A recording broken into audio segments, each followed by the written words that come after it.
The Cincinnati Reds beat the Pirates last night with a pair of unlikely heroes who might be unlikely to be Reds when the summer comes to a close. Matt Harvey allowed one earned run on 3 hits in 6 innings, leaving the bases loaded in the first but retiring the side in order in the 3rd, 5th and 6th innings.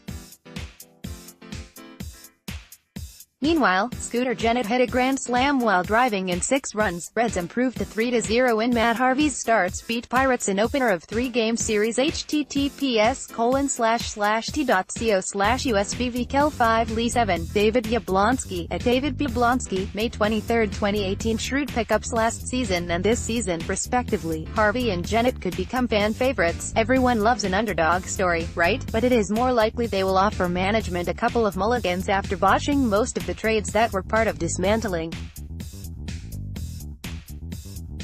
the last Reds machine from 2015-16, but should Cincinnati think seriously about keeping them instead? Of course, Harvey will be a free agent, so he has all the options in the world, but obviously every team needs reliable veteran pitchers to build on, so he would look good in a Reds uniform for years to come. The question then becomes if they can afford him, and that is not an easy one to answer, unless you want to assume it's no.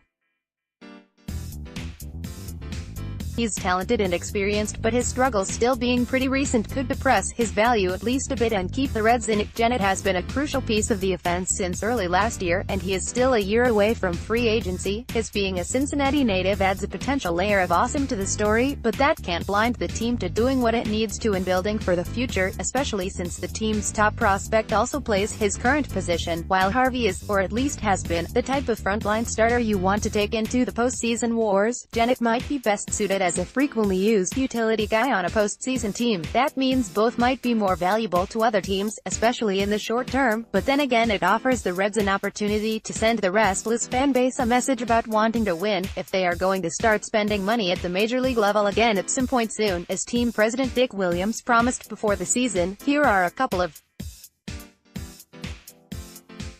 places to start, unless they cost too much or the prospects being offered in return between now and or the trade deadline are too good to pass up, which is probably what will happen. Gennett on his recent hot streak, it's all about timing. https://t.co/dnk4xi4e. David Yablonski, at David Yablonski, May 23, 2018. The Bengals kicked off OTAs on Tuesday, and for once the story most likely to be interesting actually was interesting. That would be John Ross. The Bengals' 2017 first-round pick looked sharp, getting in and out of breaks cleanly and earning praise from the coaches and some encouragement from Andy Dalton. Ross was the intended receiver on an interception by Dre Kirkpatrick, prompting coach Marvin Lewis to scold him for not going after the ball as Kirkpatrick jumped a short-out route, but the youngster came back a few minutes later and made a nice play on a deep ball. He had a bunch of good plays today, and he had a couple of stupid plays, so that's what is going to happen, said Bob Bignell, who is in his first year as Bengals wide receivers coach.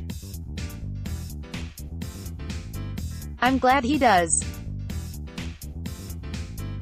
I'd be upset if we weren't doing some stupid things right now, so you go in and coach it up.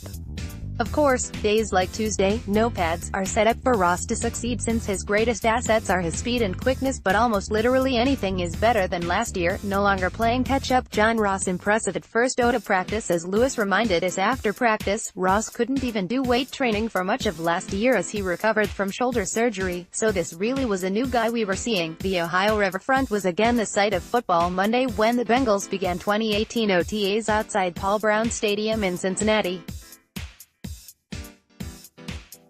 College football recruiting has so many twists and turns, this might be outdated before I hit publish, but let's give it a try anyway. Land of 10 reports Ohio State and Dayton Dunbar prospect Jonathan Allen have mutual interest in each other. That doesn't mean the offensive tackle is a sure thing to be a Buckeye. Of course both sides are still doing their due diligence. I think everyone expects him to be a Buckeye, Dunbar coach Darren Powell said. I don't honestly know, but I think they may be in front. He's visited there 2 or 3 times. Coach Greg Stedrawa, Coach Kevin Wilson and Coach Urban Meyer all do a great job. Wherever he goes, it'll be a great look for our school. I'm just going to support him on whatever he decides to do. Allen named a top 5 of Ohio State, Cincinnati, Kentucky, Louisville and Pittsburgh. He wants to make his commitment before the end of the summer, but he figures to make a slew of visits between now and then with summer camp season right around the corner. Ohio State is the hometown team, as he put it, but everyone has to find the best fit for them. After all, like I tell every coach, I want to see who develops me the best. I don't want to go anywhere where you just throw me in the fire with no help to get no better. Allen said, I want to develop and get better, maybe even redshirt for a year to develop and work out hard in the off-season to get ready to play. If Allen eventually ends up picking Ohio State, he would be the first Dayton City League scholarship player to be a Buckeye since Colonel White running back Terry Pogue in 2000. The last Dunbar player to sign with OSU was Dan Big Daddy Wilkinson in 1991, but Powell has already been doing a good job of producing Division I talent, including receiver Joseph Skates, Iowa State, and running back Tavion Thomas, Cincinnati, last year. Here are the Ohio State football signees from Dayton, Springfield, Middletown since 1987. https://t.co/h9ulov8pg. Marcus Hartman, at Marcus Hartman, January 29, 2018.